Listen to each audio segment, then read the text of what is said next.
Good afternoon, all. This week we're going to discuss Parshat VaYeitzei, and I've entitled this Making a Difference One by One. We are all aware of the promises and the repeated text in which we are told that we will be as many as the stars and the grains of sand. We've already heard this trope repeatedly in the Parashot of Bereshit. So, does this make us feel great and potentially influential, or very small and insignificant?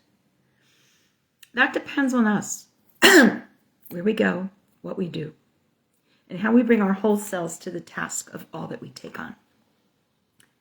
Our Parsha opens as follows. In Parshat 28 of Bereshit, Yaakov leaves Beersheba, VaYeitzei, that's how we get our title from our Parsha, goes out from Beersheba and goes to Haran. So it could have just said, VaYelech Harana, Yaakov went to Haran. Why, Rashi asks, do we mention his leaving? So the explanation that's given is, in order to tell us that the departure of a righteous person from a place makes an impression. For while this righteous person is in town, he is its majesty, he is its brilliance, he is its honor. But once he is left, that is gone. Now, this may be a little bit of hyperbole on Rashi's part, which Rashi is known to do. However, the point is, I think, that each person does make a difference. And that each one of us, in whatever ways we work, wherever we go, whatever we do, can change the trajectory of a place, of a situation, of a life. That makes us significant, not small and insignificant. The text continues.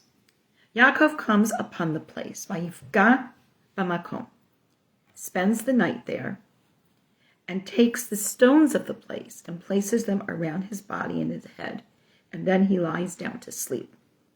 Now, the use of Vayifga here is significant. I often talk about words because words mean a lot. And Vayifga can mean anything from he wounded, he caused harm, he impacted, he prayed. But according to our Torah, according to our commentaries, the point is that Vayifga, he came across this place. Notice how this simple task of taking the stones and putting them around his head will be elevated. He reaches Jericho, he reaches different places, and this is the way that Vayifga is often used. However, our rabbis explain here that it is an expression of prayer. When God says, Lo yifgabi, don't beseech me, don't ask for me. So according to Parashot 26b, this is where we institute the evening prayer of Ma'ariv. And it then says, Ki ba hashemesh, the sun had set. So here we have this association with a meeting of some significant type in the evening. And again, the meaning is elevated by Yaakov's intentional actions. Setting the stones, setting a place, arriving before the sun is set, and Vayifga, and approaching or meeting or praying. He has a dream.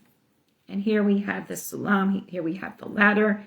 It goes up to the heavens, angels are going up and down, God is standing.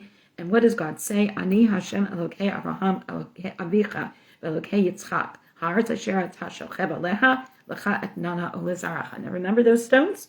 He set this place. God stands over him, we're told in the text, and says, I am God, the God of Abraham, your father, the God of Isaac. I will give you the land on which you are lying to you and your descendants. Standing over him, right? Natsav alav. and we've talked about this word nitzav. It means standing at attention upon which you are lying. So in the Midrash, we're taught, and Midrash is nice little stories, that all the land of Israel was contracted to be under him. Now, we don't have to go that way.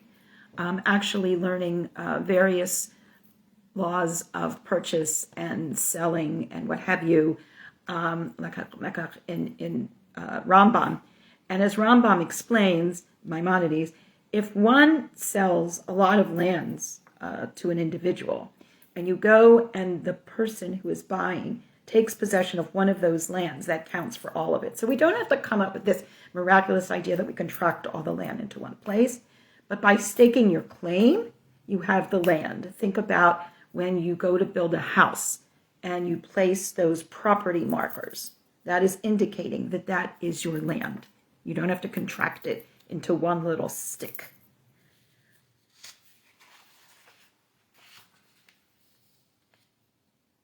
So here we see Yaakov has this knowledge, this inner fortitude of the steps that he is to take to claim his Yerusha, his inheritance. As the text continues, we repeat this notion. Your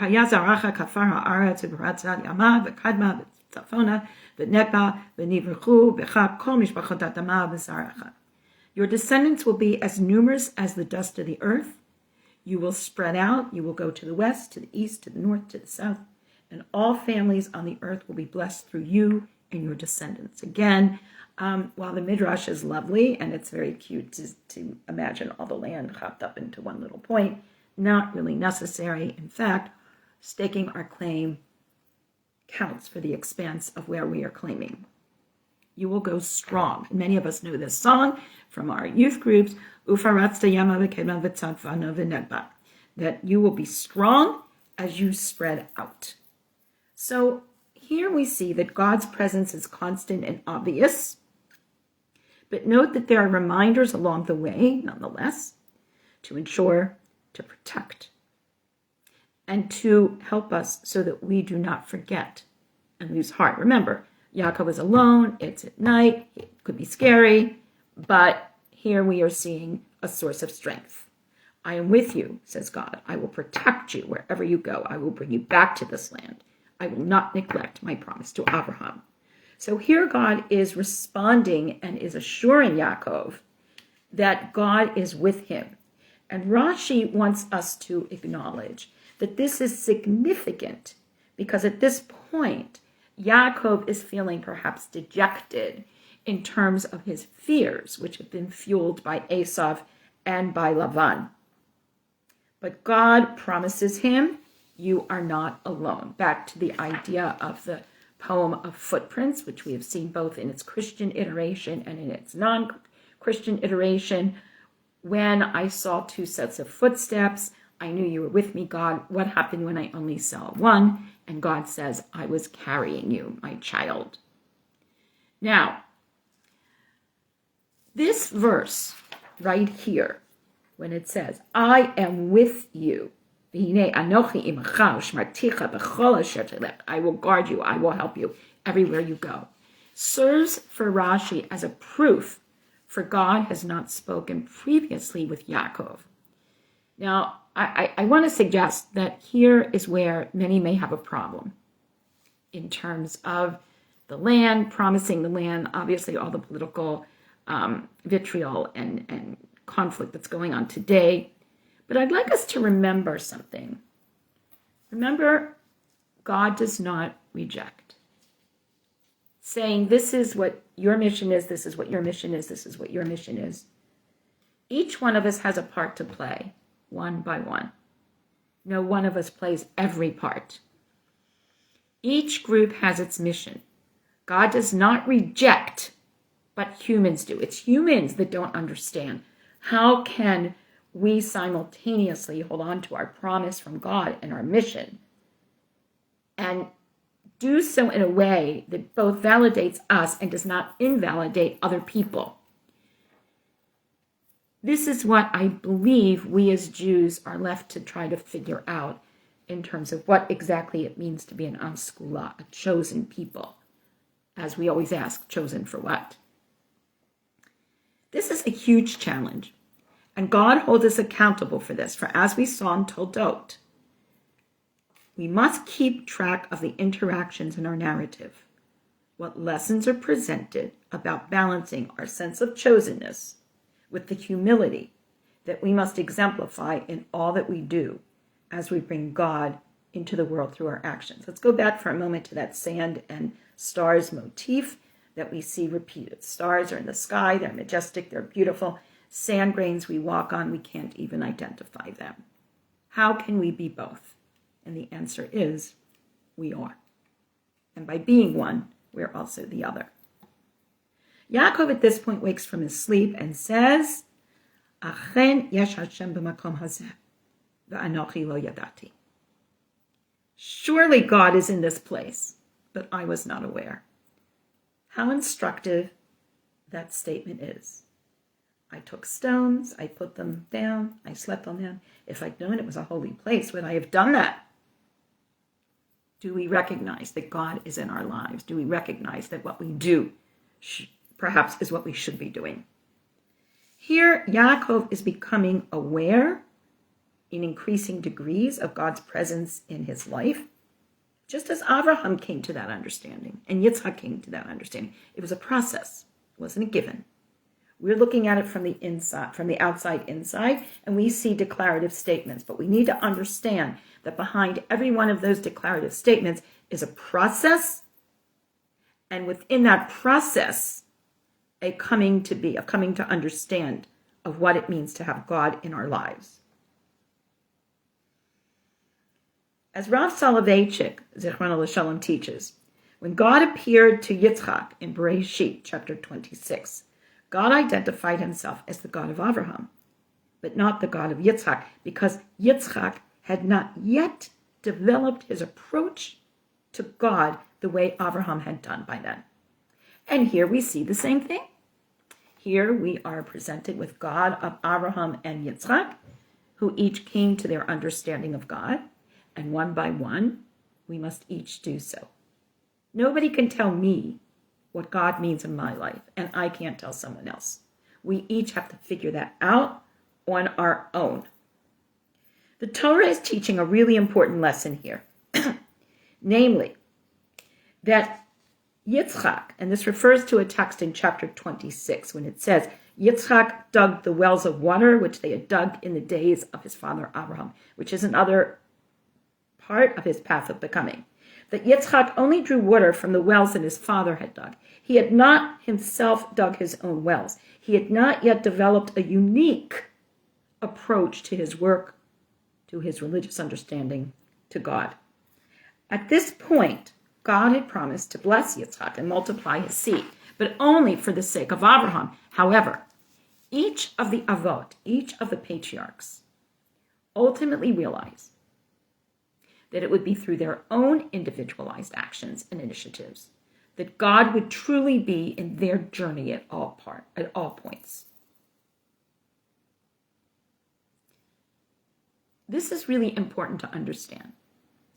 As we look at our world today, and we look at all the vitriol, we're dealing with a lot of people who do not understand the other, who have not come to their own understanding of what it means to be a human being, to be a person of faith, to understand how do we compromise and see ourselves both as stars in the heaven and sand on the ground. Each of the avot had to come to their understanding of God. Each of the patriarchs had to come to their understanding of God through their own actions and their own journey. They could not do it vicariously through the journey of another. This is the lesson of Brachot in the Gemara 26a, when we learn that it is in the zechut of each of our avot, that it is in the merit of each of our avot, Abraham, Yitzchak, and Yaakov in turn, that we have our 3 daily prayers. As we say Shacharit, we remember how Abraham came to his understanding of God. Vayishkam, he gets up early. As we read about Yitzchak, we see how God had come to him in his own time. and in his readiness to understand God. And with Yaakov here, Vayifka be'erev k'sheh hashamesh ba, when the sun is setting, we understand the evening service is to remind us that we each have to come to God in our own way. Just as Soloveitchik shows that Yitzchak realized it was insufficient to open and depend on Abraham's wells, he had to dig his own. We each bring God into the world by our own actions, one by one, and in so doing, hopefully make a difference that is positive. At the moment that we each realize this, then God is no longer merely the God of any one person, but rather God belongs to all of us and each of us to God. In acknowledging this, when God appears to Yaakov, God does so as the God of Yitzchak as well as the God of Abraham. And then after this, we obviously talk about the God of Abraham, Yitzchak, and Yaakov. As has often been suggested, the introduction to the Shemona Esrei is therefore intentionally phrased, Elokei Abraham, Elokei Yitzchak, Elokei Yaakov. And then for those who include the Imahot, adding them as well. But not simply, as it could have been, Elokei Abraham, Yitzchak, and Yaakov, because each one of us has a different relationship with God, and therefore God is singular and is specific to each one of us. This wording is meant to convey that Yitzchak and Yaakov did not merely reflect Abraham's worldview and sense of God. Rather, they broadened and they deepened it. Though based on Abraham's trailblazing, Yitzchak's and Yaakov's individual approaches to God were distinct. Perhaps once we realize the presence of God's hand, this is what allows us to go on, even in times of peril and challenges that would seem insurmountable for us as human beings. As we continue through this story of how Mishpachat Yaakov came to be, we read in chapter 29 as follows, tracing how disparate parts of this family once again come together, and through a series of events, many of them quite challenging, will prevail, and each own their personal relationship with God.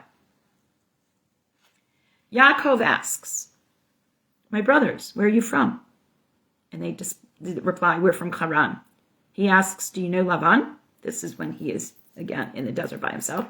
"Yes, we know him." "Is he well?" Yaakov asks. They say, "Yes." And here's his daughter Rachel, approaching with the flocks. He then says, "It is not yet time to round up the flocks. It is still daylight. We should water the flocks." They reply, "We cannot water the flocks until all of them are rounded up and all the shepherds can come together. Only then can we water the animals." He's still speaking with them when Rachel arrives with her father's flock, for she's a shepherdess. Now, notice, once again, we have all of this coincidental timing. And as I often say, a coincidence is just God's way of remaining anonymous so that we can do our part as humans and not leave everything to God. Jacob then sees Rachel, the daughter of Lavan, his mother's brother, and the flocks of Lavan, his mother's brother, and Yaakov steps forward and rolls the boulder off the opening and waters the flocks. Now, again, we have repetition. Rachel, the daughter of Lavan, his mother's brother, the flocks of Lavan, his mother's brother, Lavan, his father's brother, mother's brother. Sorry about that. Why is this so significant? Because, as you will recall, Rivka asks that Yaakov go and find her family. So this indicates that he has done this and has done his mother's bidding. In this repetition of familial connections, according to Nechama Leibowitz, this is very important in crediting the actions of all, so that we do not immediately paint Lavan or Esau or others negatively too quickly. In other words, Lavan has his creds, if you will, as Rivka's brother. There is merit to go around. There are faults to go around. We do not identify the good guys and the bad guys, rather the good and the less good aspects of each one of us. Yaakov steps forward, rolls the stone effortlessly. He then kisses Rachel. He bursts out crying. emotions. Why? Could this just be from pure emotion? Could this be from love for Rachel? Or could it be that Yaakov understands that he is acting in concert with and through the blessings of God?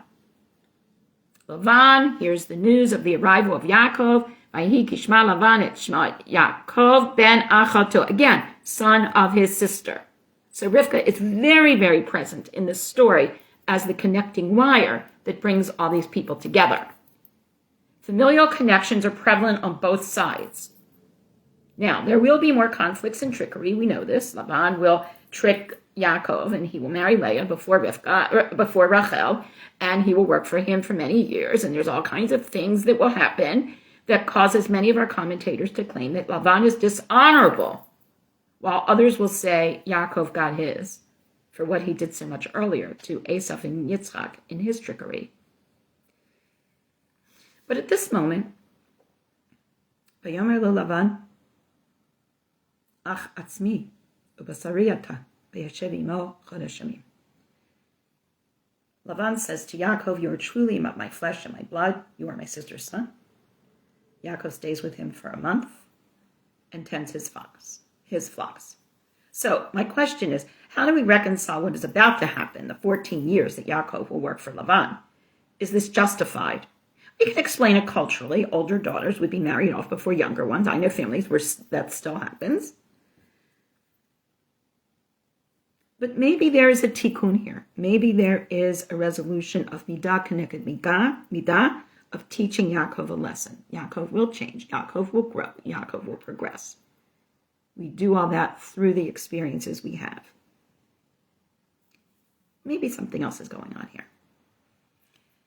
Let's return to Soloveitchik's idea that we must each own our own personal relationship with God, not depending on others, crafting it in a manner that continues the legacy of previous generations, as well as expands our own understanding, and by extension, that of those with whom we come in contact.